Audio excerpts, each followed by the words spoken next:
ਸਤਿ ਸ਼੍ਰੀ ਅਕਾਲ। ਤੁਸੀਂ ਵੇਖ ਰਹੇ ਹੋ ਟੀਵੀ ਪੰਜਾਬ ਤੇ ਮੈਂ ਹਾਂ ਤੁਹਾਡੇ ਨਾਲ ਇੰਦਰਪ੍ਰੀਤ ਕੌਰ ਸੰਗੀੜਾ। ਖਬਰਾਂ ਦੇ ਇਸ ਬੁਲੇਟਿਨ ਵਿੱਚ ਤੁਹਾਡਾ ਸਵਾਗਤ ਹੈ। ਸਭ ਤੋਂ ਪਹਿਲਾਂ ਨਜ਼ਰ ਮਾਰਦੇ ਹਾਂ ਹੈਡਲਾਈਨਸ ਤੇ। ਸਨੋਫਾਲ ਦੀ ਚੇਤਾਵਨੀ ਹੋਈ ਜਾਰੀ, ਕਈ ਥਾਵਾਂ ਤੇ ਟੁੱਟਾ ਮੌਸਮ ਦਾ ਰਿਕਾਰਡ। ਏਅਰਪੋਰਟ ਤੇ ਫੜੇ ਗੈਰ ਕਾਨੂੰਨੀ ਹਥਿਆਰ, ਕੈਨੇਡਾ ਦੇ ਵਿਅਕਤੀ ਖਿਲਾਫ ਹੋਈ ਕਾਰਵਾਈ। ਕੈਨੇਡਾ ਵਿੱਚ ਟਿਕਟੌਕ ਹੋਇਆ ਬੈਨ, ਸਰਕਾਰ ਨੇ ਚੁੱਕਿਆ ਵੱਡਾ ਕਦਮ। ਕੈਨੇਡਾ 'ਚ ਇਮੀਗ੍ਰੈਂਟਸ ਕੋਲ ਵੱਧ ਰੁਜ਼ਗਾਰ, ਇੱਕ ਰਿਪੋਰਟ ਤੋਂ ਆਈ ਇਸ ਦੀ ਜਾਣਕਾਰੀ। ਕੈਨੇਡਾ ਦੀ ਈਰਾਨ ਤੇ ਸਖਤੀ, ਅਧਿਕਾਰੀਆਂ ਤੇ ਲਗਾਈ ਗਈ ਪਾਬੰਦੀ। ਕੈਨੇਡਾ ਦੇ ਕੁਝ ਹਿੱਸਿਆਂ ਵਾਸਤੇ ਮੌਸਮ ਸੰਬੰਧੀ ਚੇਤਾਵਨੀ ਜਾਰੀ ਕੀਤੀ ਗਈ ਹੈ, ਜਿੱਥੇ ਦੱਸਿਆ ਗਿਆ ਕਿ ਕਈ ਥਾਵਾਂ ਦੇ ਉੱਪਰ ਸਨੋਫਾਲ ਪੈਣ ਦੀ ਸੰਭਾਵਨਾ ਹੈ। ਵੈਨਕੂਵਰ ਦੇ ਕੁਝ ਹਿੱਸਿਆਂ ਬਾਰੇ ਮੌਸਮ ਵਿਭਾਗ ਵੱਲੋਂ ਜਾਣਕਾਰੀ ਸਾਂਝੀ ਕਰਦਿਆਂ ਦੱਸਿਆ ਗਿਆ ਕਿ ਇੱਥੇ ਸਨੋਫਾਲ ਕਿੰਨੀ ਪਵੇਗੀ ਅਤੇ ਡਰਾਈਵਰਾਂ ਨੂੰ ਵੀ ਹਦਾਇਤ ਜਾਰੀ ਕੀਤੀ ਗਈ। ਕੈਨੇਡਾ ਦੇ ਕੁਝ ਹਿੱਸੇ ਸਨੋ ਦੇ ਕਾਰਨ ਪ੍ਰਭਾਵਿਤ ਹੋਣਗੇ, ਜਿੱਥੇ ਕਈ ਥਾਵਾਂ ਤੇ 15 ਸੈਂਟੀਮੀਟਰ ਤੱਕ ਸਨੋ ਪੈਣ ਦੀ ਸੰਭਾਵਨਾ ਹੈ। ਮੌਸਮ ਦੀ ਇਹ ਜਾਣਕਾਰੀ ਵੈਨਕੂਵਰ ਆਈਲੈਂਡ ਦੇ ਕੁਝ ਹਿੱਸਿਆਂ ਤੋਂ ਸਾਹਮਣੇ ਆਈ ਹੈ, ਜਿੱਥੇ ਅੱਜ ਤੋਂ ਸਨੋ ਪੈਣ ਦੀ ਸ਼ੁਰੂਆਤ ਹੋ ਰਹੀ ਹੈ। ਇਨਵਾਇਰਨਮੈਂਟ ਕੈਨੇਡਾ ਵੱਲੋਂ ਵੈਨਕੂਵਰ ਆਈਲੈਂਡ ਦੇ ਕੁਝ ਹਿੱਸਿਆਂ ਵਾਸਤੇ ਸਨੋਫਾਲ ਦੀ ਚੇਤਾਵਨੀ ਜਾਰੀ ਕੀਤੀ ਗਈ, ਜਿੱਥੇ ਉਹਨਾਂ ਨੇ ਕਿਹਾ ਕਿ ਕਈ ਥਾਵਾਂ ਦੇ ਉੱਪਰ 10 ਤੋਂ 15 ਸੈਂਟੀਮੀਟਰ ਤੱਕ ਸਨੋ ਪੈ ਸਕਦੀ ਹੈ ਤੇ ਅਜਿਹਾ ਮੰਗਲਵਾਰ ਤੱਕ ਜਾਰੀ ਰਹਿਣ ਵਾਲਾ ਹੈ। ਸਨੋਫਾਲ ਦੀ ਚੇਤਾਵਨੀ ਹੇਠ ਗ੍ਰੇਟਰ ਵਿਕਟੋਰੀਆ, ਮਾਲਾਹਟ ਹਾਈਵੇ ਅਤੇ ਈਸਟ ਵੈਨਕੂਵਰ ਆਈਲੈਂਡ ਹੈ। ਅਜਿਹੇ ਮੌਸਮ ਵਿੱਚ ਡਰਾਈਵਰਾਂ ਨੂੰ ਖਾਸ ਹਦਾਇਤ ਜਾਰੀ ਕੀਤੀ ਗਈ ਹੈ, ਜਿੱਥੇ ਉਹਨਾਂ ਨੇ ਕਿਹਾ ਕਿ ਰਸਤਿਆਂ ਦੇ ਉੱਪਰ ਜਿਸ ਤਰ੍ਹਾਂ ਦੀ ਸਥਿਤੀ ਬਣੀ ਹੋਏਗੀ ਉਸ ਲਈ ਤਿਆਰ ਰਹਿਣਾ ਜ਼ਰੂਰੀ ਹੈ, ਕਿਉਂਕਿ ਭਾਰੀ ਸਨੋ ਦੇ ਕਾਰਨ ਵਿਜ਼ਿਬਿਲਿਟੀ ਦੇ ਉੱਪਰ ਕਾਫੀ ਜ਼ਿਆਦਾ ਅਸਰ ਪੈ ਸਕਦਾ ਹੈ। ਇਸ ਤੋਂ ਇਲਾਵਾ ਇਨਵਾਇਰਨਮੈਂਟ ਕੈਨੇਡਾ ਵੱਲੋਂ ਬ੍ਰਿਟਿਸ਼ ਕੋਲੰਬੀਆ ਦੇ ਕੁਝ ਹਿੱਸਿਆਂ ਵਾਸਤੇ ਵੀ ਸਨੋਫਾਲ ਦੀ ਚੇਤਾਵਨੀ ਜਾਰੀ ਕੀਤੀ ਗਈ, ਜਿੱਥੇ ਉਹਨਾਂ ਵੱਲੋਂ ਪਹਿਲਾਂ ਵੀ ਅਪਡੇਟ ਜਾਰੀ ਕੀਤੀ ਗਈ ਸੀ। ਐਬਸਫੋਰਡ ਵਿੱਚ ਤਾਂ ਇੱਕ ਰਿਕਾਰਡ ਟੁੱਟਾ ਹੈ, ਜਿੱਥੇ ਐਤਵਾਰ ਵਾਲੇ ਦਿਨ 19.3 ਸੈਂਟੀਮੀਟਰ ਤੱਕ ਸਨੋ ਦੇ ਢੇਰ ਲੱਗੇ ਹੋਏ ਦਿਖਾਈ ਦਿੱਤੇ। ਇਸ ਤੋਂ ਪਹਿਲਾਂ 1956 ਦੇ ਵਿੱਚ ਦੇਖਣ ਨੂੰ ਮਿਲਿਆ, ਜਿੱਥੇ 6.6 ਸੈਂਟੀਮੀਟਰ ਤੱਕ ਸਨੋ ਪਈ ਸੀ। ਕੈਮਲੂਪਸ ਏਰੀਆ ਵਿੱਚ ਵੀ 1974 ਦਾ ਰਿਕਾਰਡ ਟੁੱਟਿਆ ਹੈ। ਸਕੁਐਮਿਸ਼ ਵਿੱਚ 50 ਸੈਂਟੀਮੀਟਰ ਤੱਕ ਸਨੋ ਪੈਣ ਦੀ ਜਾਣਕਾਰੀ ਦਿੱਤੀ ਗਈ ਹੈ। ਏਅਰਪੋਰਟ ਦੇ ਉੱਪਰ ਗੈਰ ਕਾਨੂੰਨੀ ਹਥਿਆਰ ਬਰਾਮਦ ਕੀਤੇ ਗਏ। ਵੱਡੀ ਮਾਤਰਾ ਦੇ ਵਿੱਚ ਹਥਿਆਰ ਫੜੇ ਗਏ ਨੇ, ਜਿਨ੍ਹਾਂ ਨੂੰ ਚੀਨ ਤੋਂ ਮੰਗਵਾਇਆ ਗਿਆ। ਵੈਨਕੂਵਰ ਅੰਤਰਰਾਸ਼ਟਰੀ ਏਅਰਪੋਰਟ ਦੇ ਉੱਪਰ ਕੁਝ ਪਾਰਸਲ ਅਧਿਕਾਰੀਆਂ ਦੇ ਹੱਥ ਲੱਗੇ, ਜਿਸ ਵਿੱਚ ਗੈਰ ਕਾਨੂੰਨੀ ਹਥਿਆਰ ਸਨ। ਕਾਰਵਾਈ ਕਰਦਿਆਂ ਚਲਵੈਕ ਤੇ ਇੱਕ ਵਿਅਕਤੀ ਨੂੰ ਗ੍ਰਿਫਤਾਰ ਕੀਤਾ ਗਿਆ। ਵੈਨਕੂਵਰ ਏਅਰਪੋਰਟ ਤੇ ਗੈਰ ਕਾਨੂੰਨੀ ਹਥਿਆਰ ਫੜੇ ਗਏ ਨੇ, ਜਿਸ ਦੀ ਅਧਿਕਾਰੀਆਂ ਵੱਲੋਂ ਜਾਣਕਾਰੀ ਸਾਂਝੀ ਕੀਤੀ ਗਈ। ਉਹਨਾਂ ਦਾ ਕਹਿਣਾ ਹੈ ਕਿ ਇਹ ਹਥਿਆਰ ਚੀਨ ਤੋਂ ਲਿਆਂਦੇ ਗਏ ਸਨ। ਕੈਨੇਡਾ ਬਾਰਡਰ ਸਰਵਿਸਿਜ਼ ਏਜੰਸੀ ਦੇ ਦੱਸਣ ਮੁਤਾਬਕ ਹਥਿਆਰਾਂ ਦੇ ਇਸ ਮਾਮਲੇ ਵਿੱਚ ਚਲਵੈਕ ਦੇ ਵਸਨੀਕ ਨੂੰ ਗ੍ਰਿਫਤਾਰ ਕੀਤਾ ਗਿਆ, ਜਿਸ ਕੋਲੋਂ ਗੈਰ ਕਾਨੂੰਨੀ ਹਥਿਆਰ ਬਰਾਮਦ ਕੀਤੇ ਗਏ। ਇਨ੍ਹਾਂ ਵਿੱਚੋਂ ਜ਼ਿਆਦਾਤਰ ਹਥਿਆਰ ਵੈਨਕੂਵਰ ਇੰਟਰਨੈਸ਼ਨਲ ਏਅਰਪੋਰਟ ਤੇ ਬਰਾਮਦ ਕੀਤੇ ਗਏ ਨੇ, ਜਿਨ੍ਹਾਂ ਨੂੰ ਚੀਨ ਤੋਂ ਲਿਆਂਦਾ ਗਿਆ ਸੀ।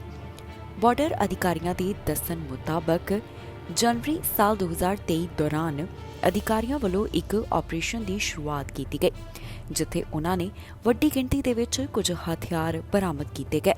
ਇਨ੍ਹਾਂ ਉੱਪਰ ਚਲਵੈਕ ਦਾ ਐਡਰੈਸ ਲਿਖਿਆ ਹੋਇਆ ਸੀ। ਇਹ ਪਾਰਸਲ ਚੀਨ ਤੋਂ ਮੰਗਵਾਏ ਗਏ ਸਨ। ਫਿਰ ਇਹ case Pacific regional criminal investigation team ਕੋਲ ਭੇਜ ਦਿੱਤਾ ਗਿਆ। ਅੱਗੇ ਅਧਿਕਾਰੀਆਂ ਨੇ ਦੱਸਿਆ ਕਿ 25 ਜਨਵਰੀ ਦੌਰਾਨ ਉਹਨਾਂ ਵੱਲੋਂ ਚਲਵੈਕ ਨਾਲ ਸੰਬੰਧਿਤ ਇੱਕ ਸਸਪੈਕਟ ਨੂੰ ਗ੍ਰਿਫਤਾਰ ਕੀਤਾ ਗਿਆ, ਜਿਸ ਉੱਪਰ ਉਹਨਾਂ ਵੱਲੋਂ ਕਾਰਵਾਈ ਕੀਤੀ ਜਾ ਰਹੀ ਹੈ। ਕੁੱਲ ਮਿਲਾ ਕੇ 1350 ਗੈਰ ਕਾਨੂੰਨੀ ਹਥਿਆਰ ਅਤੇ 13 ਹੋਰ ਹਥਿਆਰ ਬਰਾਮਦ ਕੀਤੇ ਗਏ ਨੇ।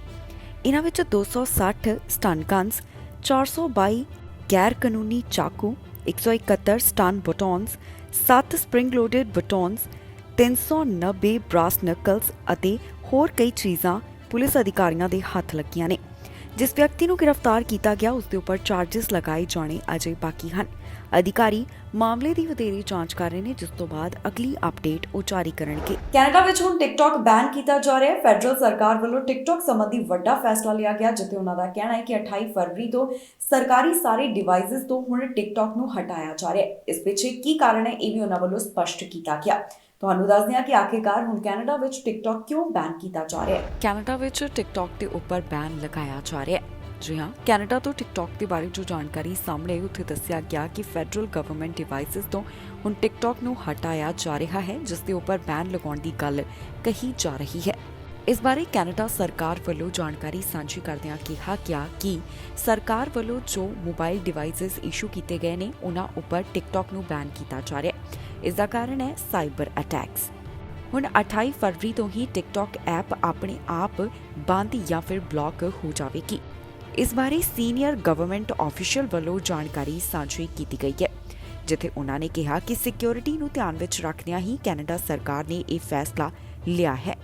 ਇਸ ਬਾਰੇ ਕੈਨੇਡਾ ਦੇ ਪ੍ਰਾਈਵੇਸੀ ਕਮਿਸ਼ਨਰ ਵੱਲੋਂ ਐਲਾਨ ਕੀਤਾ ਗਿਆ ਸੀ ਕਿ ਉਹਨਾਂ ਵੱਲੋਂ ਟਿਕਟੌਕ ਖਿਲਾਫ ਇੱਕ ਜੁਆਇੰਟ ਇਨਵੈਸਟੀਗੇਸ਼ਨ ਕੀਤੀ ਜਾ ਰਹੀ ਹੈ, ਜਿਸ ਵਾਸਤੇ ਉਹਨਾਂ ਵੱਲੋਂ 3 ਪ੍ਰੋਵਿੰਸ਼ੀਅਲ ਕਾਊਂਟਰ ਪਾਰਟਸ ਨੂੰ ਲਗਾਇਆ ਗਿਆ। ਹੁਣ ਜਾਂਚ ਪੜਤਾਲ ਕਰਨ ਤੋਂ ਬਾਅਦ ਇਸ ਨਤੀਜੇ ਦੇ ਉੱਪਰ ਪਹੁੰਚਿਆ ਗਿਆ ਹੈ ਕਿ ਸਰਕਾਰ ਟਿਕਟੌਕ ਨੂੰ ਹਟਾ ਰਹੀ ਹੈ। ਦੱਸ ਦਈਏ ਕਿ US ਵੱਲੋਂ ਪਹਿਲਾਂ ਹੀ ਟਿਕਟੌਕ ਦੇ ਉੱਪਰ ਪਿਛਲੇ ਸਾਲ ਬੈਨ ਲਗਾ ਦਿੱਤਾ ਗਿਆ। ਭਾਰਤ ਵੱਲੋਂ ਵੀ ਅਜਿਹਾ ਕਦਮ ਚੁੱਕਿਆ ਗਿਆ ਤੇ ਯੂਰਪੀਅਨ ਕਮਿਸ਼ਨ ਨੇ ਵੀ ਪਿਛਲੇ ਹਫ਼ਤੇ ਅਜਿਹਾ ਫੈਸਲਾ ਕੀਤਾ। ਕੈਨੇਡਾ ਵਿੱਚ ਕੈਨੇਡੀਅਨਸ ਦੇ ਮੁਕਾਬਲੇ ਇਮੀਗ੍ਰੈਂਟਸ ਕੋਲ ਵੱਧ ਰੁਜ਼ਗਾਰ ਹੈ। ਇਸ ਬਾਰੇ ਇੱਕ ਰਿਪੋਰਟ ਤੋਂ ਜਾਣਕਾਰੀ ਸਾਹਮਣੇ ਆਈ, ਜਿੱਥੇ IRCC ਵੱਲੋਂ ਇਸ ਬਾਰੇ ਜਾਣਕਾਰੀ ਸਾਂਝੀ ਕਰਦਿਆਂ ਦੱਸਿਆ ਗਿਆ ਕਿ ਇਮੀਗ੍ਰੈਂਟਸ ਦੇਸ਼ ਦੀ ਆਰਥਿਕਤਾ ਦੇ ਵਿੱਚ ਕਿੰਨਾ ਵੱਡਾ ਯੋਗਦਾਨ ਪਾਉਂਦੇ ਨੇ। ਇਸ ਬਾਰੇ ਕੀ ਕੁਝ ਹੋਰ ਕਿਹਾ ਗਿਆ, ਤੁਹਾਨੂੰ ਦੱਸਾਂਗੇ ਇਸ ਖਬਰ ਵਿੱਚ। ਕੈਨੇਡਾ ਤੋਂ ਇਮੀਗ੍ਰੈਂਟਸ ਦੇ ਨਾਲ ਜੁੜੀ ਹੋਈ ਹੈਰਾਨ ਕਰਨ ਵਾਲੀ ਇੱਕ ਰਿਪੋਰਟ ਸਾਹਮਣੇ ਆਈ ਹੈ। ਇਸ ਰਿਪੋਰਟ ਵਿੱਚ ਦੱਸਿਆ ਗਿਆ ਕਿ ਕੈਨੇਡਾ ਦੇ ਜੰਮਪਲ ਲੋਕਾਂ ਦੇ ਮੁਕਾਬਲੇ ਇਮੀਗ੍ਰੈਂਟਸ ਕੋਲ ਵੱਧ ਰੁਜ਼ਗਾਰ ਹੈ। ਹੁਣ ਅਗਲੇ 3 ਸਾਲਾਂ ਵਾਸਤੇ ਕੈਨੇਡਾ ਵੱਲੋਂ ਇਹ ਟਾਰਗੇਟ ਤੈਅ ਕੀਤਾ ਗਿਆ ਕਿ ਉਹ 1.45 ਮਿਲੀਅਨ ਇਮੀਗ੍ਰੈਂਟਸ ਦਾ ਸਵਾਗਤ ਕਰਨਗੇ। 60% ਇਕਨੋਮਿਕ ਕਲਾਸ ਪ੍ਰੋਗਰਾਮਸ ਦੇ ਜ਼ਰੀਏ ਹੋਣ ਵਾਲੇ ਨੇ, ਜਿਸ ਬਾਰੇ ਪਹਿਲਾਂ ਹੀ IRCC ਵੱਲੋਂ ਸਪਸ਼ਟ ਜਾਣਕਾਰੀ ਸਾਂਝੀ ਕੀਤੀ ਗਈ। ਹੁਣ ਨਵੀਂ ਆਉਣ ਵਾਲੀ ਇਮੀਗ੍ਰੈਂਟਸ ਦੇ ਨਾਲ ਕੈਨੇਡਾ ਦੀ ਆਰਥਿਕਤਾ ਦੇ ਉੱਪਰ, ਸੋਸਾਇਟੀ ਦੇ ਉੱਪਰ ਕਾਫੀ ਚੀਜ਼ਾਂ ਪ੍ਰਭਾਵਿਤ ਹੋਣਗੀਆਂ। ਇੱਕ ਰਿਪੋਰਟ ਦੇ ਵਿੱਚ ਵੀ ਦੱਸਿਆ ਗਿਆ ਕਿ ਕੈਨੇਡੀਅਨਸ ਦੇ ਮੁਕਾਬਲੇ ਇਮੀਗ੍ਰੈਂਟਸ ਕੋਲ ਵੱਧ ਰੁਜ਼ਗਾਰ ਹੈ। ਇਸ ਬਾਰੇ ਹਾਲ ਹੀ ਦੇ ਵਿੱਚ ਜਾਣਕਾਰੀ ਸਾਂਝੀ ਕੀਤੀ ਗਈ ਹੈ। ਨਵੇਂ ਇਮੀਗ੍ਰੈਂਟਸ ਦਾ ਕੈਨੇਡਾ ਦੀ ਡੈਮੋਗ੍ਰਾਫੀ ਦੇ ਉੱਪਰ ਵੀ ਅਸਰ ਦੇਖਣ ਨੂੰ ਮਿਲ ਰਿਹਾ ਹੈ। ਇਸ ਦੇ ਨਾਲ ਹੀ ਉਮੀਦ ਜਤਾਈ ਜਾ ਰਹੀ ਹੈ ਕਿ ਇਸ ਦੇ ਨਾਲ GDP ਅੰਦਰ ਵੀ ਵਾਧਾ ਦਰਜ ਕੀਤਾ ਜਾਵੇਗਾ। ਜ਼ਿਆਦਾਤਰ ਇਮੀਗ੍ਰੈਂਟਸ ਲੇਬਰ ਦੀ ਘਾਟ ਨੂੰ ਪੂਰਾ ਕਰਦੇ ਨੇ, ਜਿਸ ਕਾਰਨ ਕੈਨੇਡਾ ਦੀ ਆਰਥਿਕਤਾ ਦੇ ਉੱਪਰ ਇੱਕ ਚੰਗਾ ਅਸਰ ਪੈਂਦਾ ਹੈ ਤੇ ਨਾਲ ਹੀ GDP ਦੀ ਗਰੋਥ ਦੇ ਉੱਪਰ ਵੀ ਇਸ ਦਾ ਇੱਕ ਚੰਗਾ ਪ੍ਰਭਾਵ ਦੇਖਣ ਨੂੰ ਮਿਲਦਾ ਹੈ। ਹੁਣ ਇਮੀਗ੍ਰੇਸ਼ਨ ਨੂੰ ਲੈ ਕੇ ਅਲੱਗ-ਅਲੱਗ ਜਾਣਕਾਰੀ IRCC ਵੱਲੋਂ ਸਮੇਂ-ਸਮੇਂ ਤੇ ਸਾਂਝੀ ਕੀਤੀ ਜਾਂਦੀ ਹੈ, ਜਿੱਥੇ ਉਹਨਾਂ ਵੱਲੋਂ ਦੱਸਿਆ ਜਾਂਦਾ ਹੈ ਕਿ ਇਮੀਗ੍ਰੈਂਟਸ ਦੇ ਆਉਣ ਦੇ ਨਾਲ ਆਰਥਿਕਤਾ ਦੇ ਉੱਪਰ ਕਿੰਨਾ ਚੰਗਾ ਅਸਰ ਦੇਖਣ ਨੂੰ ਮਿਲਦਾ ਹੈ। ਪਰ ਦੂਜੇ ਪਾਸੇ ਰਿਪੋਰਟ ਦੇ ਵਿੱਚ ਇਸ ਗੱਲ ਦਾ ਵੀ ਜ਼ਿਕਰ ਕੀਤਾ ਗਿਆ ਹੈ ਕਿ ਕੈਨੇਡੀਅਨਸ ਦੇ ਮੁਕਾਬਲੇ ਇਮੀਗ੍ਰੈਂਟਸ ਜ਼ਿਆਦਾ ਇੰਪਲੋਇਡ ਨੇ। ਪ੍ਰਧਾਨ ਮੰਤਰੀ ਜਸਟਿਨ ਟਰੂਡੋ ਵੱਲੋਂ ਖਾਸ ਐਲਾਨ ਕੀਤਾ ਗਿਆ, ਜਿੱਥੇ ਉਹਨਾਂ ਨਾਲ ਓਨਟਾਰੀਓ ਦੇ ਪ੍ਰੀਮੀਅਰ ਡਗ ਫੋਰਡ ਵੀ ਮੌਜੂਦ ਸਨ। ਇਸ ਮੌਕੇ ਤੇ ਪ੍ਰਧਾਨ ਮੰਤਰੀ ਜਸਟਿਨ ਟਰੂਡੋ ਵੱਲੋਂ ਕਈ ਮੁੱਦਿਆਂ ਦਾ ਜ਼ਿਕਰ ਕੀਤਾ ਗਿਆ, ਜਿੱਥੇ ਖਾਸ ਤੌਰ ਦੇ ਉੱਪਰ ਉਹਨਾਂ ਨੇ COVID-19 ਅਤੇ ਕੈਂਸਰ ਬਾਰੇ ਆਪਣੇ ਵਿਚਾਰ ਸਾਂਝੇ ਕੀਤੇ ਨੇ। ਪ੍ਰਧਾਨ ਮੰਤਰੀ ਜਸਟਿਨ ਟਰੂਡੋ ਵੱਲੋਂ ਅੱਜ ਕੁਝ ਵੱਡੇ ਐਲਾਨ ਕੀਤੇ ਗਏ, ਜਿੱਥੇ ਓਨਟਾਰੀਓ ਦੇ ਪ੍ਰੀਮੀਅਰ ਡਗ ਫੋਰਡ ਵੀ ਉਹਨਾਂ ਨਾਲ ਸਨ। ਉਹਨਾਂ ਵੱਲੋਂ ਇਹ ਐਲਾਨ ਮਿਸੀਸਾਗਾ ਦੇ ਵਿੱਚ ਕੀਤਾ ਗਿਆ, ਜਿੱਥੇ ਉਹਨਾਂ ਵੱਲੋਂ ਕਾਫੀ ਹੋਰ ਗੱਲਾਂ ਦਾ ਵੀ ਜ਼ਿਕਰ ਕੀਤਾ ਗਿਆ। ਟਿਕਟੌਕ ਦੇ ਉੱਪਰ ਬੈਨ ਲਗਾਉਣ ਦੀ ਗੱਲ ਬਾਰੇ ਵੀ ਪ੍ਰਧਾਨ ਮੰਤਰੀ ਜਸਟਿਨ ਟਰੂਡੋ ਆਪਣਾ ਪੱਖ ਰੱਖਦੇ ਹੋਏ ਦਿਖਾਈ ਦਿੱਤੇ। ਇਸ ਤੋਂ ਇਲਾਵਾ ਕਰੋਨਾ ਵਾਇਰਸ ਅਤੇ ਕੈਂਸਰ ਦਾ ਵੀ ਜ਼ਿਕਰ ਕੀਤਾ ਗਿਆ। ਕੀ ਕਹਿਣਾ ਹੈ ਪ੍ਰਧਾਨ ਮੰਤਰੀ ਜਸਟਿਨ ਟਰੂਡੋ ਦਾ, ਆਓ ਤੁਹਾਨੂੰ ਸੁਣਾਉਂਦੇ ਹਾਂ। We take very seriously the freedom of expression, the freedom of Canadians to engage how they want online, but we also have very important principles around protection of data, protection of Canadian safety and security that we will always step up for. Like many countries around the world, we're looking carefully at how to ensure Canadians are kept safe online, and we're making the decision that for government employees, for government equipment, it is better to not have them access TikTok because of the concerns that people have in terms of safety.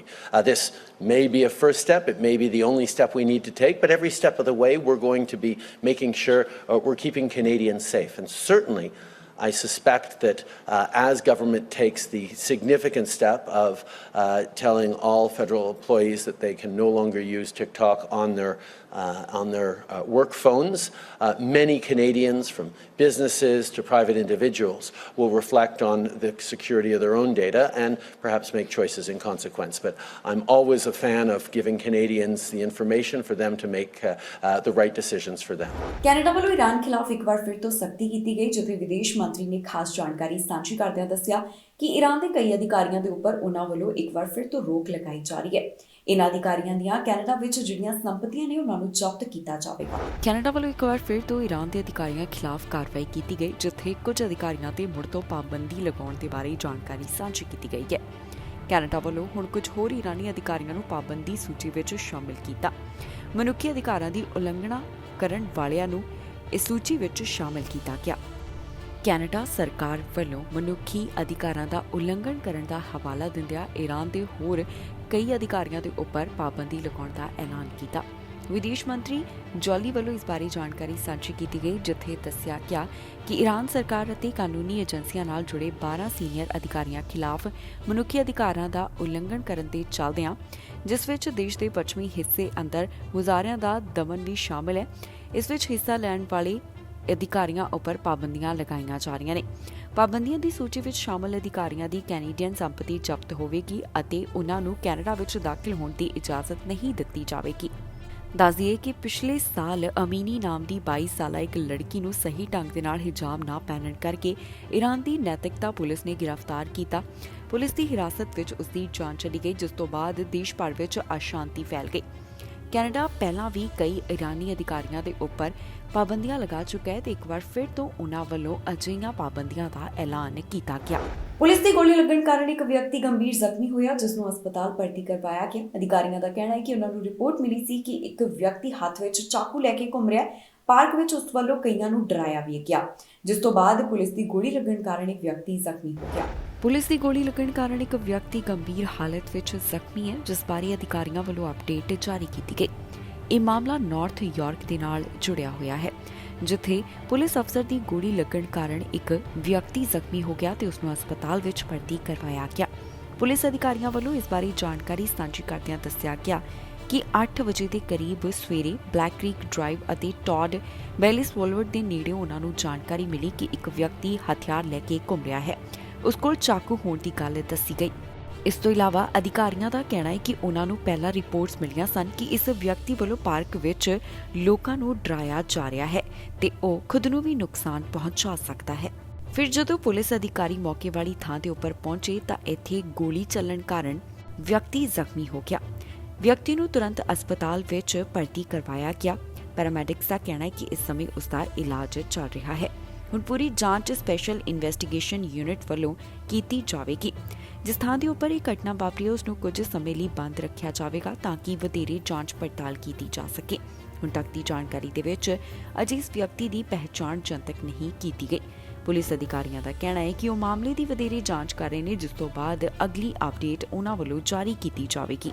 School ਵਿੱਚ ਇੱਕ ਨੌਜਵਾਨ ਦੇ ਉੱਪਰ ਚਾਕੂ ਨਾਲ ਹਮਲਾ ਕੀਤਾ ਗਿਆ, ਜਿਸ ਤੋਂ ਬਾਅਦ ਉਸ ਨੂੰ ਜ਼ਖਮੀ ਹਾਲਤ ਹਸਪਤਾਲ ਭਰਤੀ ਕਰਵਾਇਆ ਗਿਆ। ਸਸਪੈਕਟ ਪੁਲਿਸ ਵੱਲੋਂ ਅਜੇ ਉਸ ਬਾਰੇ ਪਤਾ ਲਗਾਉਣ ਦੀ ਕੋਸ਼ਿਸ਼ ਕੀਤੀ ਜਾ ਰਹੀ ਹੈ, ਅਜੇ ਉਸ ਨੂੰ ਗ੍ਰਿਫਤਾਰ ਨਹੀਂ ਕੀਤਾ ਗਿਆ। ਬਰੈਂਪਟਨ ਦੇ ਸਕੂਲ ਤੋਂ ਇੱਕ ਅਜਿਹਾ ਮਾਮਲਾ ਸਾਹਮਣੇ ਆਇਆ ਜਿੱਥੇ ਨੌਜਵਾਨ ਦੇ ਉੱਪਰ ਚਾਕੂ ਨਾਲ ਹਮਲਾ ਕੀਤਾ ਗਿਆ। ਅਧਿਕਾਰੀਆਂ ਵੱਲੋਂ ਮਾਮਲੇ ਦੀ ਜਾਂਚ ਕੀਤੀ ਜਾ ਰਹੀ ਹੈ ਤੇ ਉਹਨਾਂ ਵੱਲੋਂ ਹੁਣ ਤੱਕ ਦੀ ਅਪਡੇਟ ਜਾਰੀ ਕੀਤੀ ਗਈ, ਜਿੱਥੇ ਦੱਸਿਆ ਗਿਆ ਕਿ ਚਾਕੂ ਲੱਗਣ ਕਾਰਨ ਇੱਕ ਨੌਜਵਾਨ ਜ਼ਖਮੀ ਹੋਇਆ ਤੇ ਉਸ ਨੂੰ ਹਸਪਤਾਲ ਵਿੱਚ ਭਰਤੀ ਕਰਵਾਇਆ ਗਿਆ। ਆਫੀਸਰਸ ਨੂੰ 11:20 ਦੇ ਕਰੀਬ ਸੈਂਡਲਵੁੱਡ ਪਾਰਕਵੇ ਅਤੇ ਟੌਡਬਰਮ ਰੋਡ ਦੇ ਨੇੜੇ ਬੁਲਾਇਆ ਗਿਆ, ਜਿੱਥੇ ਉਹਨਾਂ ਨੂੰ ਪਤਾ ਚੱਲਿਆ ਕਿ ਇੱਥੇ ਝਗੜਾ ਹੋਇਆ। ਪੁਲਿਸ ਅਧਿਕਾਰੀ ਜਦੋਂ ਮੌਕੇ ਵਾਲੀ ਥਾਂ ਦੇ ਉੱਪਰ ਪਹੁੰਚੇ ਤਾਂ ਉਹਨਾਂ ਨੇ ਦੇਖਿਆ ਕਿ ਇੱਕ ਨੌਜਵਾਨ ਦੇ ਉੱਪਰ ਚਾਕੂ ਨਾਲ ਹਮਲਾ ਕੀਤਾ ਗਿਆ ਸੀ। ਫਿਰ ਉਸ ਨੂੰ ਜ਼ਖਮੀ ਹਾਲਤ ਦੇ ਵਿੱਚ ਟਰਾਮਾ ਸੈਂਟਰ ਐਂਬੂਲੈਂਸ ਰਾਹੀਂ ਭਰਤੀ ਕਰਵਾਇਆ ਗਿਆ। ਅਧਿਕਾਰੀਆਂ ਵੱਲੋਂ ਅਜੇ ਤੱਕ ਇਸ ਬਾਰੇ ਕੋਈ ਬਹੁਤੀ ਜਾਣਕਾਰੀ ਸਾਂਝੀ ਨਹੀਂ ਕੀਤੀ ਗਈ। ਉਹਨਾਂ ਦਾ ਕਹਿਣਾ ਹੈ ਕਿ ਅਜੇ ਪਤਾ ਲਗਾਉਣ ਦੀ ਕੋਸ਼ਿਸ਼ ਜਾਰੀ ਹੈ ਕਿ ਕਿਸ ਵੱਲੋਂ ਨੌਜਵਾਨ ਦੇ ਉੱਪਰ ਚਾਕੂ ਨਾਲ ਹਮਲਾ ਕੀਤਾ ਗਿਆ। ਫਿਲਹਾਲ ਸਸਪੈਕਟ ਦੀ ਵੀ ਕੋਈ ਬਹੁਤੀ ਅਪਡੇਟ ਨਹੀਂ ਦੱਸੀ ਗਈ। ਪੀੜਤ ਦੇ ਬਾਰੇ ਵੀ ਅਧਿਕਾਰੀਆਂ ਵੱਲੋਂ ਅਜੇ ਬਹੁਤੀ ਜਾਣਕਾਰੀ ਸਾਂਝੀ ਨਹੀਂ ਕੀਤੀ ਗਈ। ਉਹਨਾਂ ਦਾ ਕਹਿਣਾ ਹੈ ਕਿ ਮਾਮਲੇ ਦੀ ਵਧੇਰੇ ਜਾਂਚ ਪੜਤਾਲ ਜਾਰੀ ਹੈ, ਜਿਸ ਤੋਂ ਬਾਅਦ ਅਗਲੀ ਅਪਡੇਟ ਜਾਰੀ ਕੀਤੀ ਜਾਵੇਗੀ। ਅਲਬਰਟਾ ਸੂਬੇ ਵੱਲੋਂ ਫੈਡਰਲ ਸਰਕਾਰ ਦੀ ਡੀਲ ਨੂੰ ਮਨਜ਼ੂਰ ਕਰ ਲਿਆ ਗਿਆ। ਇਸ ਤੋਂ ਪਹਿਲਾਂ ਅਜਿਹਾ ਕਦਮ ਕਈ ਸੂਬੇ ਚੁੱਕ ਚੁੱਕੇ ਹਨ। ਜੀ ਹਾਂ, ਫੈਡਰਲ ਸਰਕਾਰ ਵੱਲੋਂ ਜੋ ਪ੍ਰਸਤਾਵ ਲਿਆਂਦਾ ਗਿਆ ਸੀ ਉਸ ਦੇ ਉੱਪਰ ਹੁਣ ਅਲਬਰਟਾ ਵੱਲੋਂ ਮੋਹਰ ਲਗਾ ਦਿੱਤੀ ਗਈ ਹੈ, ਜਿਸ ਨਾਲ ਅਲਬਰਟਾ ਨੂੰ ਹੁਣ ਵਾਧੂ ਫੰਡਿੰਗ ਮਿਲੇਗੀ। ਅਲਬਰਟਾ ਸੂਬੇ ਤੋਂ ਹੈਲਥ ਕੇਅਰ ਫੰਡਿੰਗ ਦੇ ਬਾਰੇ ਤਾਜ਼ਾ ਜਾਣਕਾਰੀ ਸਾਹਮਣੇ ਆਈ, ਜਿੱਥੇ ਅਲਬਰਟਾ ਨੇ ਫੈਡਰਲ ਸਰਕਾਰ ਨਾਲ $24 ਬਿਲੀਅਨ ਅਤੇ 10 ਸਾਲਾ ਹੈਲਥ ਕੇਅਰ ਫੰਡਿੰਗ ਸਮਝੌਤੇ ਤੇ ਮੋਹਰ ਲਗਾਈ ਹੈ। ontario, ਮੈਨੀਟੋਬਾ ਤੇ ਚਾਰੇ ਐਟਲਾਂਟਿਕ ਸੂਬੇ ਵੀ ਹੈਲਥ ਕੇਅਰ ਡੀਲ ਤੇ ਦਸਤਖਤ ਕਰ ਚੁੱਕੇ ਨੇ। ਅਲਬਰਟਾ ਤੋਂ ਆਈ ਜਾਣਕਾਰੀ ਦੇ ਮੁਤਾਬਕ ਦੱਸਿਆ ਗਿਆ ਕਿ ਅਗਲੇ 10 ਸਾਲਾਂ ਦੌਰਾਨ ਅਲਬਰਟਾ ਦੇ ਹੈਲਥ ਕੇਅਰ ਸਿਸਟਮ ਵਿੱਚ $24 ਬਿਲੀਅਨ ਤੋਂ ਵਧੇਰੇ ਦਾ ਨਿਵੇਸ਼ ਕੀਤਾ ਜਾਵੇਗਾ। ਇਸ ਵਿੱਚ ਸਾਂਝੀਆਂ ਸਿਹਤ ਤਰਜੀਹਾਂ ਸੰਬੰਧੀ $2.9 ਬਿਲੀਅਨ ਦਾ ਨਵਾਂ ਸਮਝੌਤਾ ਅਤੇ ਨਾਲ ਹੀ ਬੱਚਿਆਂ ਦੇ ਹਸਪਤਾਲਾਂ, ਐਮਰਜੈਂਸੀ ਰੂਮਾਂ ਤੇ ਸਰਜਰੀਆਂ ਦੇ ਉਡੀਕ ਸਮਿਆਂ ਵਰਗੀਆਂ ਚੁਣੌਤੀਆਂ ਨਾਲ ਨਜਿੱਠਣ ਵਰਗੀਆਂ ਜ਼ਰੂਰਤਾਂ ਵਾਸਤੇ ਇੱਕ ਵਾਰ ਲਈ ਕੈਨੇਡਾ ਹੈਲਥ ਟ੍ਰਾਂਸਫਰ ਵਿੱਚ $233 ਮਿਲੀਅਨ ਦੀ ਵਾਧੂ ਫੰਡਿੰਗ ਸ਼ਾਮਿਲ ਹੈ। ਇਸ ਡੀਲ ਦਾ ਇੱਕ ਉਦੇਸ਼ ਪੇਂਡੂ ਅਤੇ ਦੂਰ ਦਰਾਡੇ ਦੇ ਖੇਤਰਾਂ ਵਿੱਚ ਪਰਿਵਾਰਕ ਸਿਹਤ ਸੇਵਾਵਾਂ ਤੱਕ ਪਹੁੰਚ ਨੂੰ ਬਿਹਤਰ ਬਣਾਉਣਾ ਹੈ। ਇਸ ਤੋਂ ਇਲਾਵਾ ਹੈਲਥ ਕੇਅਰ ਮੁਲਾਜ਼ਮਾਂ ਦੀ ਭਰਤੀ ਤੇ ਬਰਕਰਾਰੀ, ਮੈਂਟਲ ਹੈਲਥ ਕੇਅਰ, ਨਸ਼ਾ ਮੁਕਤੀ ਸੇਵਾਵਾਂ ਵਿੱਚ ਸੁਧਾਰ ਤੇ ਐਲਬਰਟਾ ਵਾਸੀਆਂ ਨੂੰ ਆਪਣੀ ਇਲੈਕਟ੍ਰੋਨਿਕ ਸਿਹਤ ਜਾਣਕਾਰੀ ਤੱਕ ਪਹੁੰਚ ਪ੍ਰਦਾਨ ਕਰਨਾ ਵੀ ਇਸ ਡੀਲ ਦੇ ਅਹਿਮ ਟਾਰਗੇਟ ਨੇ। ਪ੍ਰੋਵਿੰਸ ਵੱਲੋਂ ਇਸ ਬਾਰੇ ਜਾਣਕਾਰੀ ਸਾਂਝੀ ਕੀਤੀ ਗਈ ਹੈ। ਕੀ ਕੁਝ ਕਿਹਾ ਉਹਨਾਂ ਨੇ, ਆਓ ਤੁਹਾਨੂੰ ਸੁਣਾਉਂਦੇ ਹਾਂ। Thousands of Albertans are living in pain, putting their lives on hold while waiting for surgery. Sometimes those waits can be months and sometimes more than a year. 911 services have also been hit by longer response times, and it's nerve-shattering to stay on the line while someone you love goes through a medical crisis in front of you. Albertans deserve better. We have top-notch frontline healthcare workers, from paramedics and nurses to doctors and surgeons, along with thousands of brilliant support workers. And they are just as tired as everyone else. They want to see real change. And we're providing it because they deserve better too.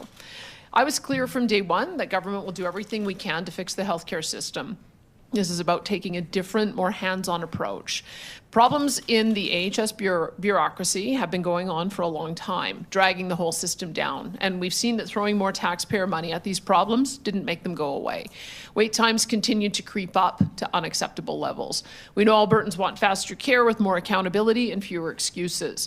That's why we hired Dr. Cowell to work with our health professionals to push resources and as much decision-making as possible down to the front line, to the experts where they belong. And I'm happy to say that it appears our approach is working. The numbers are trending in the right direction.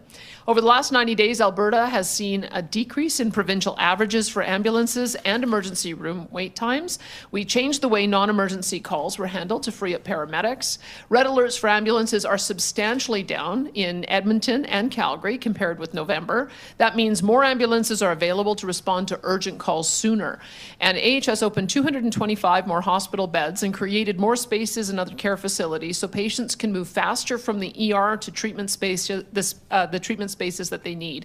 We found ways to get more operating rooms up and running so that more Albertans can get surgeries faster and can get them within clinically acceptable times. Thanks to a little innovation and a lot of listening to healthcare workers, we got a lot done in the last 3 months. But we still have a lot more to do, and we will not stop pushing until healthcare is accessible to every single Albertan. We will put it in the work to get this right so Albertans can get the care they need when they need it.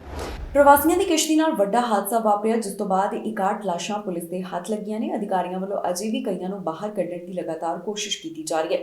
ਕਈਆਂ ਨੂੰ ਹਸਪਤਾਲ ਭਰਤੀ ਕਰਵਾਇਆ ਗਿਆ। ਜਿਹੜੀਆਂ ਲਾਸ਼ਾਂ ਮਿਲੀਆਂ ਉਹਨਾਂ ਵਿੱਚ ਕੁਝ ਬੱਚੇ ਵੀ ਸ਼ਾਮਲ ਨੇ। ਪ੍ਰਵਾਸੀਆਂ ਨਾਲ ਭਰੀ ਕਿਸ਼ਤੀ ਹਾਦਸੇ ਦਾ ਸ਼ਿਕਾਰ ਹੋ ਗਈ, ਜਿਸ ਕਾਰਨ 61 ਦੇ ਕਰੀਬ ਲਾਸ਼ਾਂ ਮਿਲ ਚੁੱਕੀਆਂ ਨੇ ਤੇ ਅਜੇ ਵੀ ਕਈ ਲਾਪਤਾ ਦੱਸੇ ਜਾ ਰਹੇ ਨੇ। ਜੀ ਹਾਂ, ਇਹ ਖਬਰ ਇਟਲੀ ਤੋਂ ਸਾਹਮਣੇ ਆ ਰਹੀ ਹੈ, ਜਿੱਥੇ ਇਟਲੀ ਦੇ ਤੱਟ ਤੇ ਪ੍ਰਵਾਸੀਆਂ ਨਾਲ ਭਰੀ ਹੋਈ ਕਿਸ਼ਤੀ ਹਾਦਸੇ ਦਾ ਸ਼ਿਕਾਰ ਹੋ ਗਈ। ਇਟਲੀ ਦੇ ਦੱਖਣੀ ਤੱਟ ਤੇ ਇੱਕ ਕਿਸ਼ਤੀ ਨਾਲ ਹਾਦਸਾ ਵਾਪਰਿਆ। ਜਾਣਕਾਰੀ ਮੁਤਾਬਕ ਕਿਸ਼ਤੀ ਵਿੱਚ 180 ਤੋਂ ਵੱਧ ਪ੍ਰਵਾਸੀ ਸਫ਼ਰ ਕਰ ਰਹੇ ਸਨ। ਪਾਣੀ ਦਾ ਤੇਜ਼ ਵਹਾਅ ਹੋਣ ਕਾਰਨ ਹਾਦਸਾ ਵਾਪਰ ਗਿਆ। ਖਬਰ ਲਿਖੇ ਜਾਣ ਤੱਕ 61 ਦੇ ਕਰੀਬ ਲਾਸ਼ਾਂ ਬਰਾਮਦ ਹੋ ਚੁੱਕੀਆਂ ਨੇ। ਇਹਨਾਂ ਵਿੱਚ ਕਈ ਬੱਚੇ ਵੀ ਸ਼ਾਮਲ ਨੇ। ਇਸ ਤੋਂ ਇਲਾਵਾ ਕਈ ਹੋਰ ਲੋਕਾਂ ਦੇ ਡੁੱਬਣ ਦਾ ਵੀ ਖਦਸ਼ਾ ਪ੍ਰਗਟਾਇਆ ਜਾ ਰਿਹਾ। ਅਧਿਕਾਰੀਆਂ ਦਾ ਕਹਿਣਾ ਹੈ ਕਿ ਅਜੇ ਵੀ ਕੁਝ ਲੋਕ ਲਾਪਤਾ ਨੇ, ਜਿਨ੍ਹਾਂ ਨੂੰ ਲੱਭਣ ਦੀ ਲਗਾਤਾਰ ਕੋਸ਼ਿਸ਼ ਕੀਤੀ ਜਾ ਰਹੀ ਹੈ। ਜਾਣਕਾਰੀ ਮੁਤਾਬਕ 80 ਦੇ ਕਰੀਬ ਲੋਕਾਂ ਨੂੰ ਰਾਹਤ ਕਰਮਚਾਰੀਆਂ ਵੱਲੋਂ ਬਚਾਇਆ ਗਿਆ, ਜਿਨ੍ਹਾਂ ਵਿੱਚੋਂ 21 ਨੂੰ ਹਸਪਤਾਲ ਵਿੱਚ ਭੇਜਿਆ ਗਿਆ। ਇਹ ਕਸ਼ਤੀ ਕਈ ਦਿਨ ਪਹਿਲਾਂ ਅਫਗਾਨਿਸਤਾਨ, ਈਰਾਨ ਅਤੇ ਹੋਰ ਕਈ ਦੇਸ਼ਾਂ ਦੇ ਪ੍ਰਵਾਸੀਆਂ ਨੂੰ ਲੈ ਕੇ ਤੁਰਕੀ ਤੋਂ ਰਵਾਨਾ ਹੋਈ ਸੀ ਤੇ ਮੌਸਮ ਦੇ ਕਾਰਨ ਉਹ ਹਾਦਸੇ ਦਾ ਸ਼ਿਕਾਰ ਹੋ ਗਈ, ਜਿਸ ਤੋਂ ਬਾਅਦ ਕਰਮਚਾਰੀ ਲਗਾਤਾਰ ਆਪਣੇ ਕੰਮ ਵਿੱਚ ਜੁਟੇ ਹੋਏ ਨੇ। ਦੱਸੀਏ ਕਿ ਪਹਿਲਾਂ ਵੀ ਇਸ ਤਰ੍ਹਾਂ ਦੀਆਂ ਘਟਨਾਵਾਂ ਸਾਹਮਣੇ ਆ ਚੁੱਕੀਆਂ ਨੇ, ਜਿਸ ਵਿੱਚ ਬਿਹਤਰ ਭਵਿੱਖ ਬਣਾਉਣ ਦੇ ਸੁਪਨੇ ਸਜਾ ਕੇ ਪ੍ਰਵਾਸੀ ਅਜਿਹਾ ਜ਼ੋਖਮ ਉਠਾਉਂਦੇ ਨੇ। ਇਸ ਘਟਨਾ ਦੇ ਉੱਪਰ ਪ੍ਰਧਾਨ ਮੰਤਰੀ ਦਾ ਵੀ ਬਿਆਨ ਸਾਹਮਣੇ ਆਇਆ, ਜਿੱਥੇ ਉਹਨਾਂ ਵੱਲੋਂ ਡੂੰਘੇ ਦੁੱਖ ਦਾ ਪ੍ਰਗਟਾਵਾ ਕੀਤਾ ਗਿਆ। ਵਿਅਕਤੀ ਉੱਪਰ ਚਾਕੂ ਨਾਲ ਹਮਲਾ ਕੀਤਾ ਗਿਆ, ਜਿਸ ਤੋਂ ਬਾਅਦ ਪੁਲਿਸ ਇਸ ਸਾਰੇ ਮਾਮਲੇ ਦੀ ਜਾਂਚ ਪੜਤਾਲ ਕਰ ਰਹੀ ਹੈ। ਅਜੇ ਉਹਨਾਂ ਵੱਲੋਂ ਪੀੜਤ ਦੀ ਪਹਿਚਾਣ ਨਹੀਂ ਦੱਸੀ ਗਈ ਤੇ ਨਾ ਹੀ ਉਸ ਬਾਰੇ ਦੱਸਿਆ ਗਿਆ ਜਿਸ ਨੇ ਚਾਕੂ ਨਾਲ ਹਮਲਾ ਕੀਤਾ। ਚਾਕੂ ਲੱਗਣ ਕਾਰਨ ਇੱਕ ਵਿਅਕਤੀ ਕਾਫੀ ਜ਼ਿਆਦਾ ਜ਼ਖਮੀ ਹੋਇਆ, ਜਿਸ ਨੂੰ ਹਸਪਤਾਲ ਭਰਤੀ ਕਰਵਾਇਆ ਗਿਆ। ਪੁਲਿਸ ਅਧਿਕਾਰੀਆਂ ਵੱਲੋਂ ਦੱਸਿਆ ਗਿਆ ਕਿ ਇਹ ਮਾਮਲਾ ਟੋਰਾਂਟੋ ਦੇ ਵੈਸਟ ਐਂਡ ਦੇ ਨਾਲ ਜੁੜਿਆ ਹੋਇਆ ਹੈ। ਅਧਿਕਾਰੀਆਂ ਵੱਲੋਂ ਇਸ ਬਾਰੇ ਹੋਰ ਜਾਣਕਾਰੀ ਸਾਂਝੀ ਕਰਦਿਆਂ ਅਪਡੇਟ ਦਿੱਤੀ ਗਈ ਕਿ ਇਹ ਮਾਮਲਾ ਹਾਈਵੇ 401 ਦੇ ਸਾਊਥ ਤੋਂ ਸਾਹਮਣੇ ਆਇਆ, ਜਿੱਥੇ ਉਹਨਾਂ ਨੂੰ ਜਾਣਕਾਰੀ ਮਿਲੀ ਸੀ ਕਿ ਇੱਕ ਵਿਅਕਤੀ ਦੇ ਉੱਪਰ ਚਾਕੂ ਨਾਲ ਹਮਲਾ ਕੀਤਾ ਗਿਆ ਹੈ। ਪੁਲਿਸ ਅਧਿਕਾਰੀ ਜਦੋਂ ਮੌਕੇ ਵਾਲੀ ਥਾਂ ਦੇ ਉੱਪਰ ਪਹੁੰਚੇ ਤਾਂ ਉਹਨਾਂ ਨੇ ਦੇਖਿਆ ਕਿ ਵਿਅਕਤੀ ਦੇ ਚਾਕੂ ਲੱਗਣ ਕਾਰਨ ਕਾਫੀ ਗੰਭੀਰ ਸੱਟਾਂ ਆਈਆਂ ਸਨ। ਸਸਪੈਕਟ ਮੌਕੇ ਵਾਲੀ ਥਾਂ ਤੋਂ ਫਰਾਰ ਹੋ ਗਿਆ ਤੇ ਇਸ ਵਿਅਕਤੀ ਨੂੰ ਜ਼ਖਮੀ ਹਾਲਤ ਵਿੱਚ ਹਸਪਤਾਲ ਭਰਤੀ ਕਰਵਾਇਆ ਗਿਆ। ਪੁਲਿਸ ਅਧਿਕਾਰੀਆਂ ਵੱਲੋਂ ਮਾਮਲੇ ਦੀ ਸਾਰੀ ਜਾਣਕਾਰੀ ਟਵਿੱਟਰ ਦੇ ਰਾਹੀਂ ਵੀ ਸਾਂਝੀ ਕੀਤੀ ਜਾ ਰਹੀ ਹੈ। ਫਿਲਹਾਲ ਉਨ੍ਹਾਂ ਵੱਲੋਂ ਪੀੜਤ ਜਾਂ ਫਿਰ ਸਸਪੈਕਟ ਬਾਰੇ ਕੋਈ ਬਹੁਤੀ ਜਾਣਕਾਰੀ ਸਾਂਝੀ ਨਹੀਂ ਕੀਤੀ ਗਈ। ਆਫੀਸਰਸ ਦਾ ਕਹਿਣਾ ਹੈ ਕਿ ਉਹ ਮਾਮਲੇ ਦੀ ਜਾਂਚ ਕਰ ਰਹੇ ਨੇ, ਜਿਸ ਤੋਂ ਬਾਅਦ ਅਗਲੀ ਅਪਡੇਟ ਜਾਰੀ ਕੀਤੀ ਜਾਵੇਗੀ। ਫਿਲਹਾਲ ਇਨ੍ਹਾਂ तमाम ਗੱਲਾਂ ਦਾ ਜ਼ਿਕਰ ਕੀਤਾ ਗਿਆ। 3 ਸੂਬਿਆਂ ਤੋਂ ਇਮੀਗ੍ਰੇਸ਼ਨ ਦੇ ਨਾਲ ਜੁੜੀ ਹੋਈ ਖਬਰ ਸਾਹਮਣੇ ਆਈ, ਜਿੱਥੇ 3 ਸੂਬਿਆਂ ਵੱਲੋਂ ਕਈ ਉਮੀਦਵਾਰਾਂ ਨੂੰ ਸੱਦੇ ਜਾਰੀ ਕੀਤੇ ਗਏ। ਇਨ੍ਹਾਂ ਸੂਬਿਆਂ ਵੱਲੋਂ PNP ਡਰਾਅ ਕੱਢੇ ਗਏ, ਜਿਸ ਦੀ ਜਾਣਕਾਰੀ ਉਨ੍ਹਾਂ ਵੱਲੋਂ ਦਿੱਤੀ ਗਈ ਹੈ। ਕੈਨੇਡਾ ਦੇ 3 ਸੂਬਿਆਂ ਤੋਂ ਇਮੀਗ੍ਰੇਸ਼ਨ ਨਾਲ ਜੁੜੀ ਹੋਈ ਵੱਡੀ ਖਬਰ ਸਾਹਮਣੇ ਆਈ ਹੈ, ਜਿੱਥੇ 3 ਸੂਬਿਆਂ ਵੱਲੋਂ ਦੱਸਿਆ ਗਿਆ ਕਿ ਉਨ੍ਹਾਂ ਵੱਲੋਂ ਕਿੰਨੇ ਉਮੀਦਵਾਰਾਂ ਨੂੰ ਸੱਦੇ ਜਾਰੀ ਕੀਤੇ ਗਏ। ਇਹ ਜਾਣਕਾਰੀ PNP ਡਰਾਅ ਦੇ ਨਾਲ ਜੁੜੀ ਹੋਈ ਹੈ, ਜਿੱਥੇ ਬ੍ਰਿਟਿਸ਼ ਕੋਲੰਬੀਆ, ਕਿਊਬੈਕ ਤੇ ਮੈਨੀਟੋਬਾ ਵੱਲੋਂ ਪ੍ਰੋਵਿੰਸ਼ੀਅਲ ਇਮੀਗ੍ਰੇਸ਼ਨ ਪ੍ਰੋਗਰਾਮ ਦੇ ਰਾਹੀਂ ਸੱਦੇ ਜਾਰੀ ਕੀਤੇ ਗਏ ਨੇ। ਇਨ੍ਹਾਂ ਪ੍ਰੋਵਿੰਸਸ ਵੱਲੋਂ 18 ਫਰਵਰੀ ਤੋਂ 24 ਫਰਵਰੀ ਦੌਰਾਨ ਜਿਹੜੇ ਡਰਾਅ ਕੱਢੇ ਗਏ, ਉਹਨਾਂ ਦੇ ਨਤੀਜੇ ਸਾਂਝੇ ਕੀਤੇ ਗਏ। ਸਭ ਤੋਂ ਪਹਿਲਾਂ ਗੱਲ ਕਰਦੇ ਹਾਂ ਬ੍ਰਿਟਿਸ਼ ਕੋਲੰਬੀਆ ਸੂਬੇ ਦੀ। ਇਸ ਪ੍ਰੋਵਿੰਸ ਵੱਲੋਂ British Columbia provincial nomination program ਦਾ 22 ਫਰਵਰੀ ਦੌਰਾਨ ਐਲਾਨ ਕੀਤਾ ਗਿਆ, ਜਿੱਥੇ 241 ਉਮੀਦਵਾਰਾਂ ਦੀ ਕਿਸਮਤ ਜਾਗੀ ਹੈ। ਇਨ੍ਹਾਂ ਵਿੱਚੋਂ ਜ਼ਿਆਦਾਤਰ ਉਮੀਦਵਾਰ ਜਾਣੀ ਕਿ 203 ਜਨਰਲ ਡਰਾਅ ਦੇ ਨਾਲ ਜੁੜੇ ਹੋਏ ਸਨ, ਜਿਸ ਵਿੱਚ ਟੈਕ ਆਕਿਊਪੇਸ਼ਨ ਨੂੰ ਵੀ ਜੋੜਿਆ ਗਿਆ। ਉਮੀਦਵਾਰਾਂ ਲਈ ਜ਼ਰੂਰੀ ਸੀ ਕਿ ਉਨ੍ਹਾਂ ਕੋਲ ਘੱਟੋ-ਘੱਟ 101 ਸਕੋਰਸ ਹੋਣ। ਜਨਰਲ ਡਰਾਅ ਦੇ ਵਿੱਚ ਐਂਟਰੀ ਲੈਵਲ ਤੇ ਸੈਮੀ ਸਕਿਲਡ ਸਟਰੀਮ ਨੂੰ ਵੀ ਸ਼ਾਮਿਲ ਕੀਤਾ ਗਿਆ ਤੇ ਇਸ ਅਧੀਨ 85 ਅੰਕਾਂ ਦੀ ਜ਼ਰੂਰਤ ਸੀ। ਸੂਬੇ ਵੱਲੋਂ ਹੋਰ ਜਾਣਕਾਰੀ ਸਾਂਝੀ ਕਰਦਿਆਂ ਦੱਸਿਆ ਗਿਆ ਕਿ 18 ਇਨਵੀਟੇਸ਼ਨ अर्ਲੀ ਚਾਈਲਡਹੁੱਡ ਐਜੂਕੇਟਰਸ ਤੇ ਅਸਿਸਟੈਂਟਸ ਨੂੰ ਦਿੱਤੇ ਗਏ। 20 ਹੈਲਥ ਕੇਅਰ ਵਰਕਰਸ ਤੇ 5 ਤੋਂ ਘੱਟ ਇਨ ਡਿਮਾਂਡ ਆਕਿਊਪੇਸ਼ਨਸ ਦੇ ਰਾਹੀਂ ਜਾਰੀ ਕੀਤੇ ਗਏ। ਇਸ ਤੋਂ ਬਾਅਦ ਗੱਲ ਕਰਦੇ ਹਾਂ ਕਿਊਬੈਕ ਸੂਬੇ ਦੀ। ਕਿਊਬੈਕ ਸੂਬੇ ਵੱਲੋਂ 9 ਫਰਵਰੀ ਨੂੰ Quebec regular skilled worker program ਦਾ ਐਲਾਨ ਕੀਤਾ ਗਿਆ, ਜਿਸ ਤਹਿਤ ਕਈ ਉਮੀਦਵਾਰਾਂ ਨੂੰ ਸੱਦੇ ਜਾਰੀ ਕੀਤੇ ਗਏ। ਕੁੱਲ 1011 ਉਮੀਦਵਾਰਾਂ ਦੀ ਕਿਸਮਤ ਜਾਗੀ, ਜਿਨ੍ਹਾਂ ਕੋਲ 619 ਅੰਕਾਂ ਦੀ ਜ਼ਰੂਰਤ ਰਹੀ। ਮੈਨੀਟੋਬਾ ਪ੍ਰੋਵਿੰਸ ਵੱਲੋਂ 23 ਫਰਵਰੀ ਦੌਰਾਨ ਮੈਨੀਟੋਬਾ ਪ੍ਰੋਵਿੰਸ਼ੀਅਲ ਨੋਮੀਨੇਸ਼ਨ ਪ੍ਰੋਗਰਾਮ ਦਾ ਐਲਾਨ ਕੀਤਾ ਗਿਆ, ਜਿਸ ਵਿੱਚ 583 ਉਮੀਦਵਾਰਾਂ ਨੂੰ ਇਨਵੀਟੇਸ਼ਨ ਦਿੱਤੇ ਗਏ ਨੇ। ਇਸ ਤੋਂ ਇਲਾਵਾ 207 ਸਕਿਲਡ ਵਰਕਰ ਕੈਂਡੀਡੇਟਸ ਨੂੰ ਇਨਵੀਟੇਸ਼ਨ ਮਿਲੇ, ਜੋ ਕਿ ਅਲੱਗ-ਅਲੱਗ ਆਕਿਊਪੇਸ਼ਨ ਦੇ ਨਾਲ ਜੁੜੇ ਹੋਏ ਸਨ, ਜਿਨ੍ਹਾਂ ਦੇ ਨਾਮ ਕੁਝ ਇਸ ਪ੍ਰਕਾਰ ਨੇ: transport and transit drivers, retail and wholesale trade managers, nursing and yield health professional, assisting occupations in education, secondary, elementary and kindergarten, school teacher, hairstylist and aesthetician, automotive service technician, para-professional occupation in legal, social, community and education services, retail salesperson and non-technical wholesale trade sales, office port and court service occupation। ਇਸ ਤੋਂ ਇਲਾਵਾ 293 naan specific ਆਕਿਊਪੇਸ਼ਨ ਦੇ ਰਾਹੀਂ ਵੀ invitation ਦਿੱਤੇ ਗਏ ਤੇ ਇਸ ਤਹਿਤ 693 ਅੰਕਾਂ ਦੀ ਜ਼ਰੂਰਤ ਰਹੀ। ਇਸ ਦੇ ਨਾਲ ਹੀ ਜਾਂਦੇ ਇੱਕ ਵਾਰ ਫਿਰ ਤੋਂ ਨਜ਼ਰ ਮਾਰਦੇ ਹਾਂ ਹੈਡਲਾਈਨਸ ਤੇ। ਸਨੋਫਾਲ ਦੀ ਚੇਤਾਵਨੀ ਹੋਈ ਜਾਰੀ, ਕਈ ਥਾਵਾਂ ਤੇ ਟੁੱਟਾ ਮੌਸਮ ਦਾ ਰਿਕਾਰਡ। ਏਅਰਪੋਰਟ ਤੇ ਫੜੇ ਗੈਰ ਕਾਨੂੰਨੀ ਹਥਿਆਰ, ਕੈਨੇਡਾ ਦੇ ਵਿਅਕਤੀ ਖਿਲਾਫ ਹੋਈ ਕਾਰਵਾਈ। ਕੈਨੇਡਾ ਵਿੱਚ ਟਿਕਟੌਕ ਹੋਇਆ ਬੈਨ, ਸਰਕਾਰ ਨੇ ਚੁੱਕਿਆ ਵੱਡਾ ਕਦਮ। ਕੈਨੇਡਾ 'ਚ ਇਮੀਗ੍ਰੈਂਟਸ ਕੋਲ ਵੱਧ ਰੁਜ਼ਗਾਰ, ਇੱਕ ਰਿਪੋਰਟ ਤੋਂ ਆਈ ਇਸ ਦੀ ਜਾਣਕਾਰੀ। ਕੈਨੇਡਾ ਦੀ ਈਰਾਨ ਤੇ ਸਖਤੀ, ਅਧਿਕਾਰੀਆਂ ਤੇ ਲਗਾਈ ਗਈ ਪਾਬੰਦੀ। ਖਬਰਾਂ ਦੇ ਇਸ ਬੁਲੇਟਿਨ ਵਿੱਚ ਇੰਨਾ ਹੀ। ਫਿਲਹਾਲ ਮੈਨੂੰ ਇੰਦਰਪ੍ਰੀਤ ਕੌਰ ਸੰਗੇੜਾ ਨੂੰ ਦਿਓ ਇਜਾਜ਼ਤ ਤੇ ਤੁਸੀਂ ਵੇਖਦੇ ਰਹੋ TV ਪੰਜਾਬ।